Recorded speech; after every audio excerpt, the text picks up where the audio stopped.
მე მეუბნები? ოდნავ მარჯვნივ.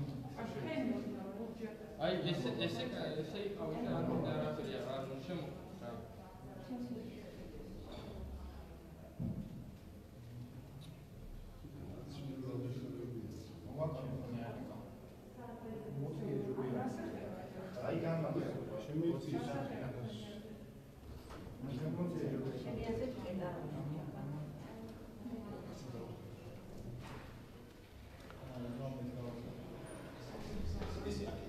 აჭარის მთავრობის ადმინისტრაციაში სპეციალური ბრიფინგი იმართება აჭარაში COVID სიტუაციასთან დაკავშირებით.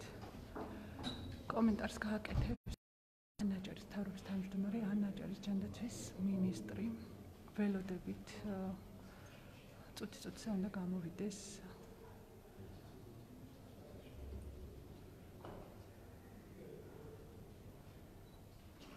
მანამდე შეგახსენებთ, რომ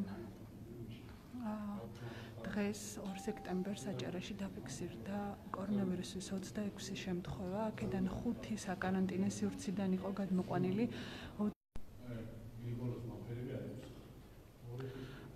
შეგახსენებთ, რომ დღეს 2 სექტემბერს აჭარაში დაფიქსირდა კორონავირუსის 26 შემთხვევა, აქედან 5 საკარანტინო სივრციდან იყო გადმოყვანილი, ხოლო 21 ეგრეთ წოდებული დონას კლასტერია. დონას კლასტერი გაჩნდა გუშინ 1 სექტემბერს საკონდიტრო დონას ერთ-ერთ თანამშრომელს დაუდასტურდა ვირუსი, მოგვიანებით კი კორონავირუსი დაუდასტურდა საკონდიტროს მფლობელსაც. ახლა ველოდებით ოფიციალური კომენტარის გაკეთებას აჭარის მთავრობის ადმინისტრაციაში. სავარაუდოდ ოფიციალურ კომენტარს გააკეთებს ან აჭარის ჯანდაცვის მინისტრი, ან აჭარის მთავრობის თავმჯდომარე. წესით წუთი-წუთზე უნდა გამოვიდეს და პირდაპირ შემოგთავაზებთ მათ კომენტარს, ოფიციალურ კომენტარს, რომელიც აჭარაში ეპიდსიტუაციასთან დაკავშირებით გაკეთდება.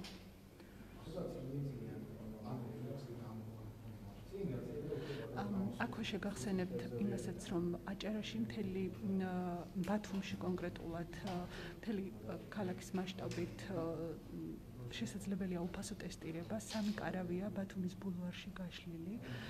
ერთი არის აჭარულ სახლთან, მეორე არის ბათუმის ბულვარის კოლონადებთან, ხოლო მესამე კარავი არის ანბანის კოშკთან.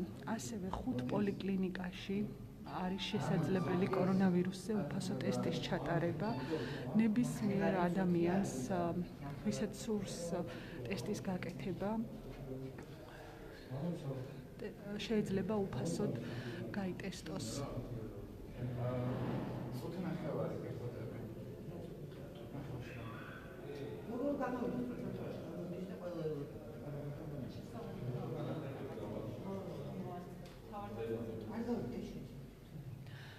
ასევე დღეს გავრცელდა ინფორმაცია, რომ სასტუმრო ოაზისში ჩაქვში მიმდინარეობს ეპიდკვლევა. აი გამოდის აჭარის მთავრობის თავმჯდომარე და აჭარის ჯანდაცვის მინისტრი.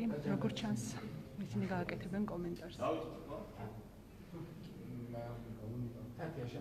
მოგესალმებით ხოლმე კიდევ ერთხელ, ბოლო ბრიფინგის შემდეგ გვაქვს ახლად გამოვლენილი გარემოებები ინფექციასთან მიმართებაში, როგორც იცით, გრემლენ ოაზისში, ჩაქვში დაგვიდასტურდა ერთი ახალი შემთხვევა და გადაყვანილი შესაბამისად ეს პაციენტი ცხელების ცენტრში, ასევე მასთან უშუალო კონტაქტში მყოფი პირების მიმართაც განხორციელდება შესაბამისი ღონისძიებები. ეხლა უკვე ჯანდაცვის მინისტრი მედიკოსებთან ერთად მუშაობენ, ეპიდემიოლოგები მუშაობენ, რომ მოხდეს ყველას იდენტიფიცირება, გატესტვა და შესაბამისად რამდენიმე რაღაც პერიოდი ამ ადამიანების მიმართ იქნება მხოლოდ დროებითი ღონისძიება გატარებული და ტესტის პასუხების შემდეგ იქნება გადაწყვეტილება მიღებული.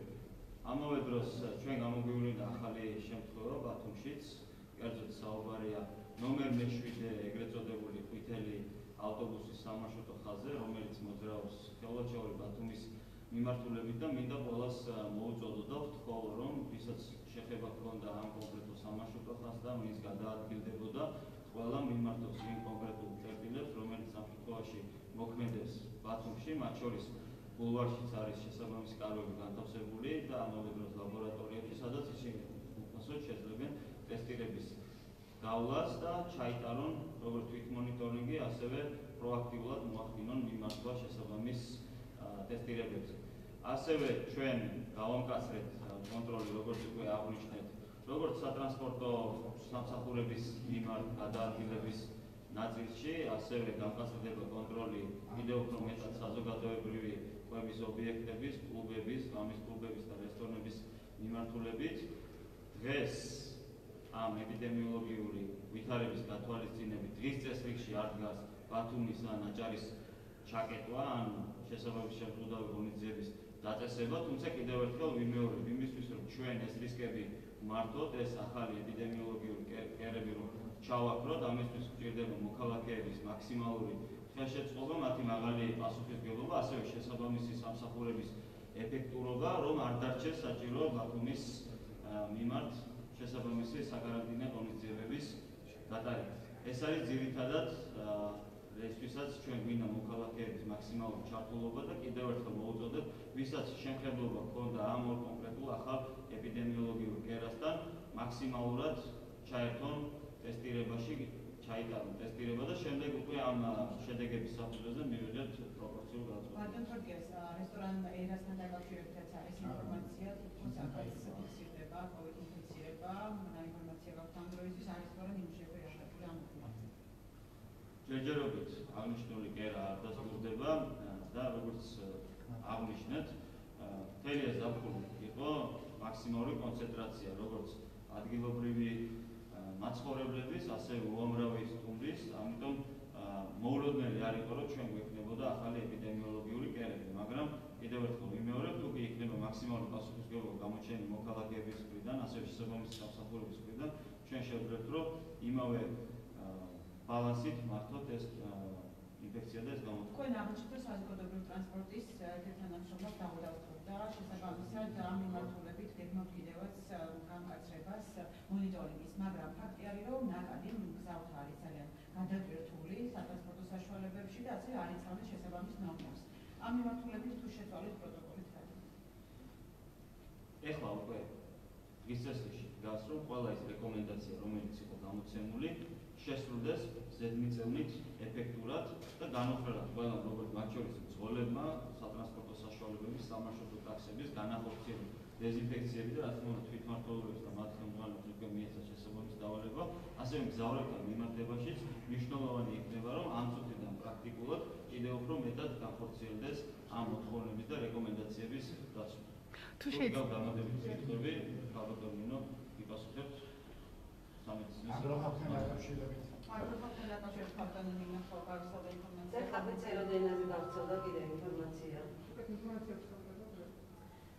მოკლედ, რაც შეეხება ეხლა აღნიშნულ კვების ობიექტებს, მე მინდა გითხრათ, რომ ყოველდღურად ჩვენს ხელების კლინიკებში ყავს დაახლოებით 80-85 პაციენტი, რომელთა ტესტირება ხდება დღეში ორჯერ სხვადასხვა ნაკადის შესაბამისად, მათი ან ვიზიტის ლოკაცია, ან სამუშაო ადგილი შეიძლება იყოს რომელიმე კვების ობიექტი, თუმცა ვიდრე არ დადასტურდება შემთხვევა, კონკრეტული ინფორმაციის მოძიება და დაანონსება არ ხდება, წეროდენასთან დაკავშირებით ნამდვილად იზუსტებს, რომ დასაქმებული პირი ნამდვილად უარყოფითია, რისკი არის გამორიცხული.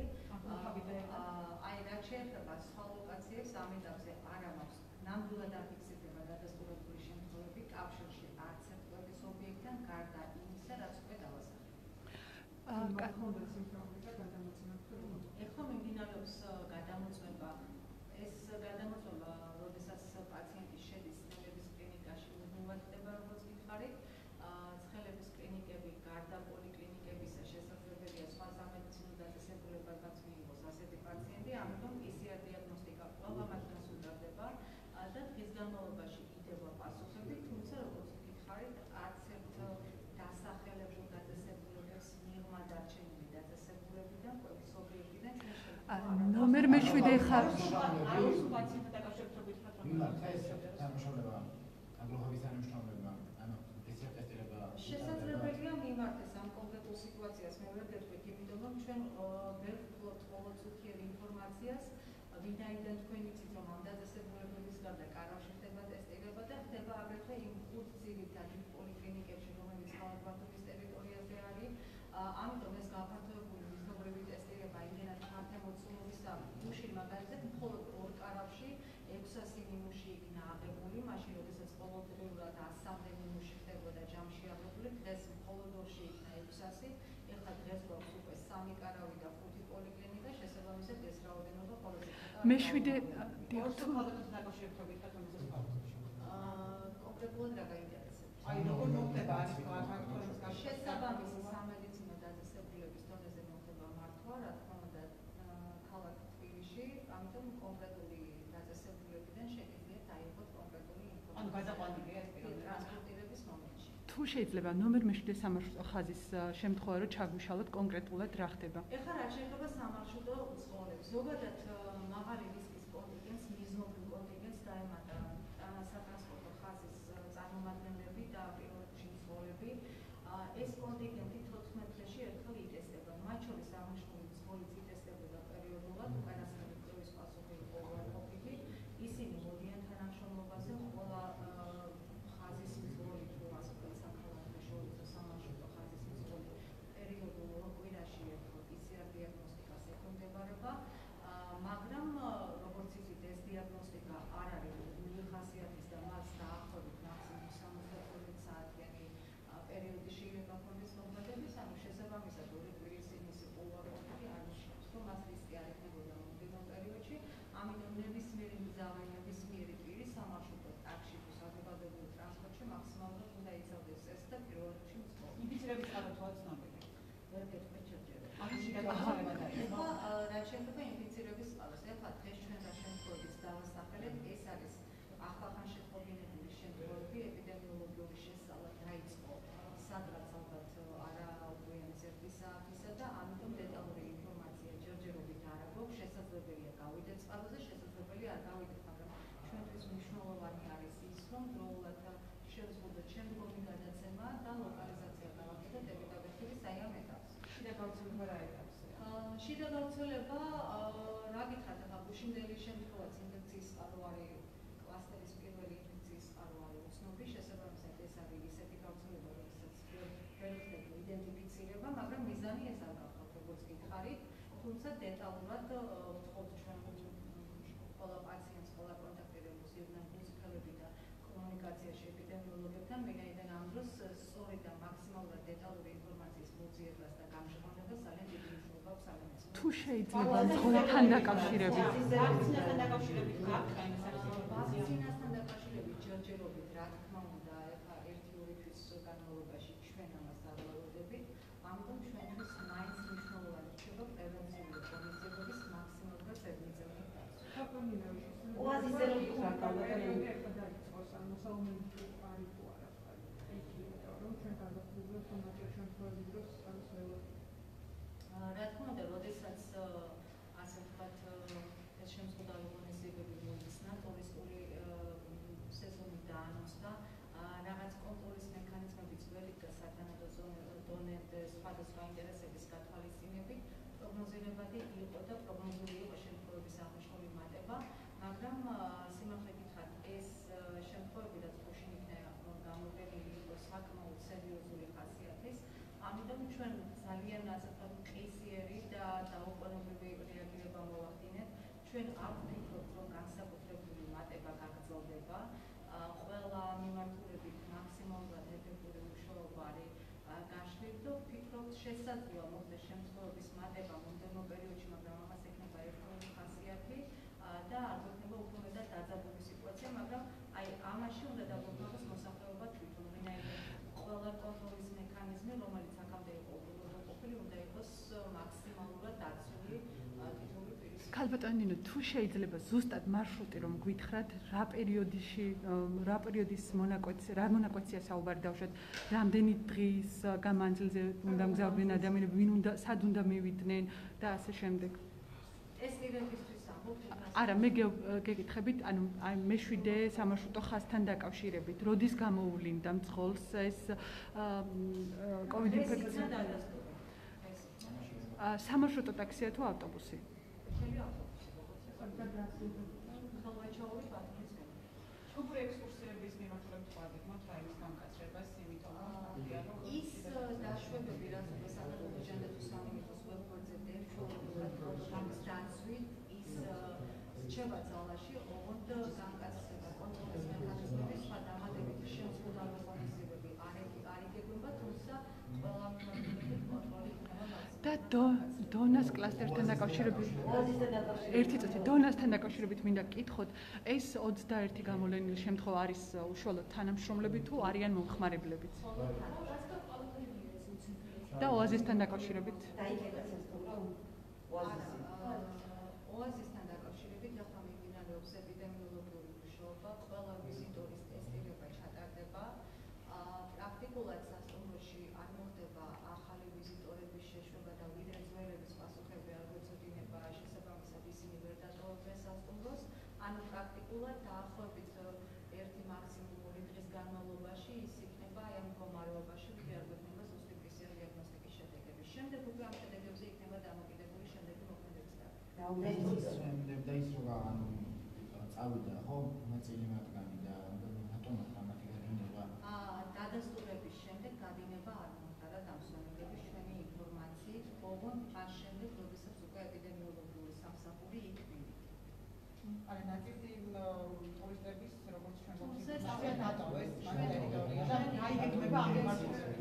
გეტყვით ახლა აი ეს პირები რომელთაც დატოვეს დღის დილიდან იყო დაანონსებული თითქოს იქ იყო დადასტურებული შემთხვევა, თუმცა ლაბორატორიული დიაგნოსტიკის სუსტი პასუხი მოვიდა დღის 3 საათისთვის, შესაბამისად ალბათ დადასტურებამდე რაღაც ნაწილმა დატოვა.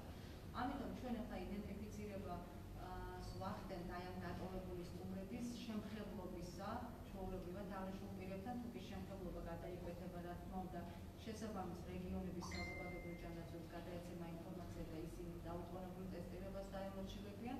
თუ კი არ იქნება ეპიდემიოლოგიურად საინტერესო ვითარება, არც არაფერი თვით მონიტორინგზე ყველა მოქალაქის მიუწვდეთ და მათ შორის აღნიშნულ ეს ახალი ტურისტების მიიღეს ჩვენი ინფორმაციით ამ შესაძლებელია, როგორც გითხარით, დადასტურებამდე, ვინაიდან ეს არ იყო დაწესებული ფაქტი და ამიტომ იქამდე სულიც იყო და ასე ვთქვათ ახალიც და ამიტომ დადასტურების შემდეგ იქ უკვე ტაქტიკა არის შეცვლილი.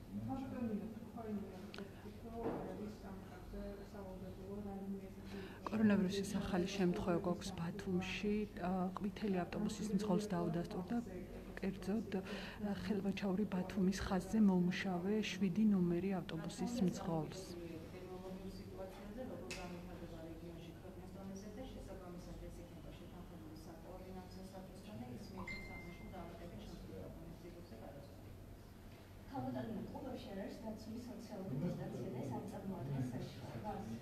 ზოგადად ვიხარით, რომ კონტროლის მექანიზმები ყველგან გაძლიერდება, ეს რისკები ყველგან არსებობს არამხოლოდ საზოგადოებრივ ტრანსპორტში და სპორტის ობიექტებში, ამიტომ მაქსიმალურად იქნება გამკაცრებული ყველადების კონტროლის ღონისძიება. მადლობა. ეს იყო საგანგებო ბრიფინგი აჭარის მთავრობის ადმინისტრაციაში. შეგახსენებთ, რომ ახლახანს გახდა ცნობილი კორონავირუსი დაუდასტურდა ხელვაჩაური ბათუმის ხაზზე მოძრავი ყვითელი ავტობუსის მძღოლს.